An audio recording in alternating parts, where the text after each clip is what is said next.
All things that make California what it is. The glitz, the glamour, the wealth, the businesses, big, small, and high-tech. All of this devours energy.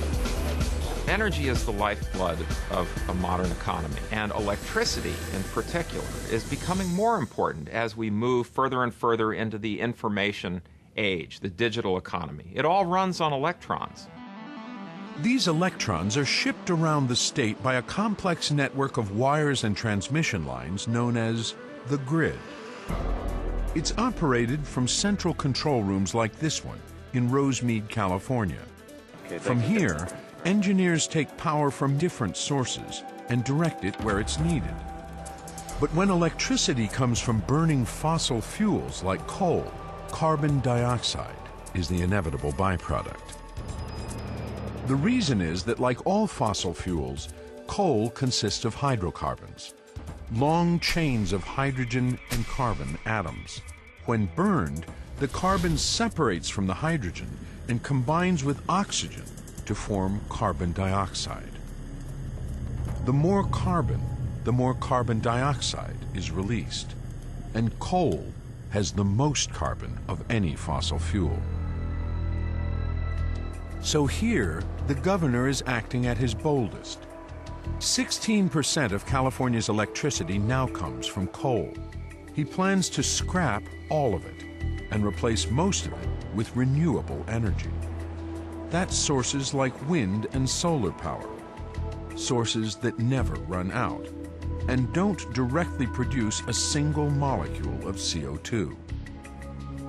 Right now, California gets 12% of its power from renewables. The governor's plan is to raise that to 20% in just 2 years. Let me tell you something. We can make our goal and reach our goal of renewables by the year 2010 easily. By 2020, he hopes to get to 33%. To make this possible, there are ambitious plans to put solar panels on 1 million roofs and on 1,500 acres of commercial buildings. But unlike efficiency improvements, solar panels are out of reach for most homeowners. Hey, Dusty, up there. Even after a tax rebate, Bill Nye's cost $32,000. The most visible renewable energy source is also the most expensive. And 1 million solar roofs will yield just 1% of the necessary emissions cuts. Here's how solar can produce power plant levels of energy. Called solar thermal, huge tracts of mirrors focus the sun's rays on tubes of moving oil to make steam. But for solar to be a real player, dozens of plants like this will have to be built in California. So far, the state has only one in operation. Still, the governor has high hopes for renewables. And there is no doubt that when it comes to wind and sun, California is blessed. The Tehachapi Pass on the edge of the Mojave Desert is a monument to renewables. There are over 3,000 wind turbines here, and plans for solar thermal plants are underway. Places like this are just exceptional resources. There's solar power, there's wind power, there's the ability in the space to invest in big projects.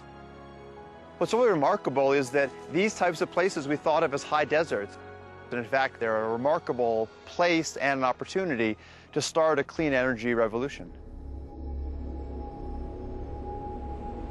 Wind turbines work by rotating a shaft just behind large blades.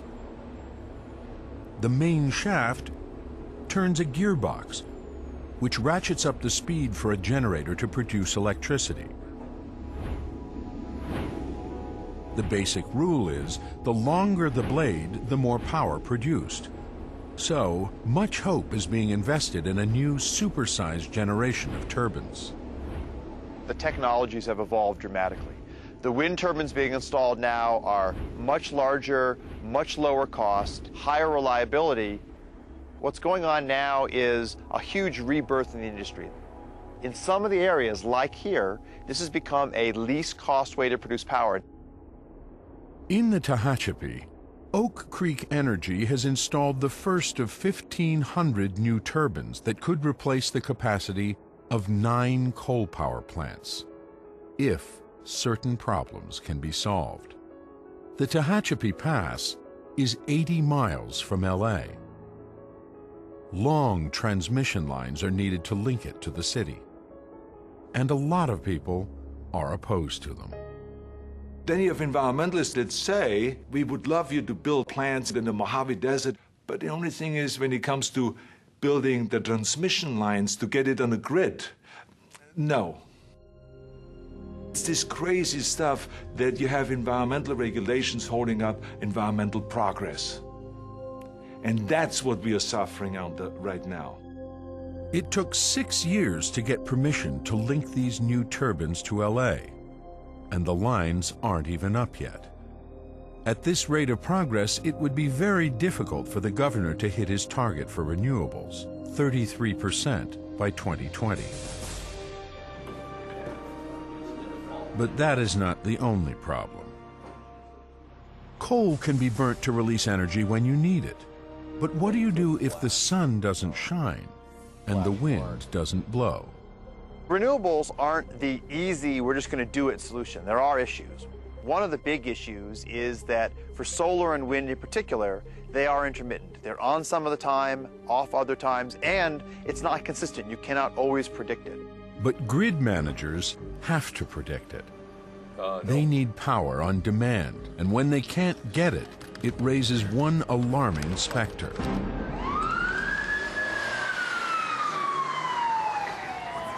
Minutes after the power went out in Aliso Viejo, there was the sound of screeching tires and crumpled cars. With an aging grid and a shortage of reserve power, blackouts have plagued California for years. We're talking 10, 20, 30 miles from downtown Los Angeles, possibly, with people without power. We cannot get on our computer, we cannot process prescriptions, we cannot call doctors for refills.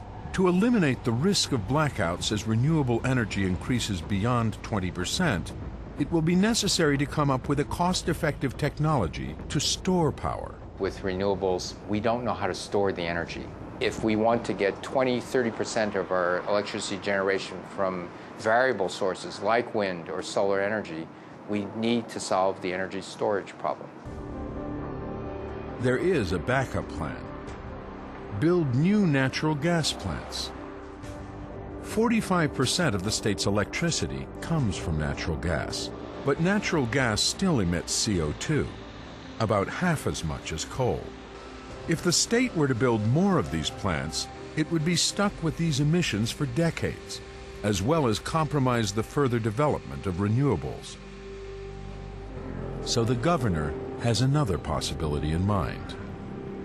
I want people to look at nuclear power.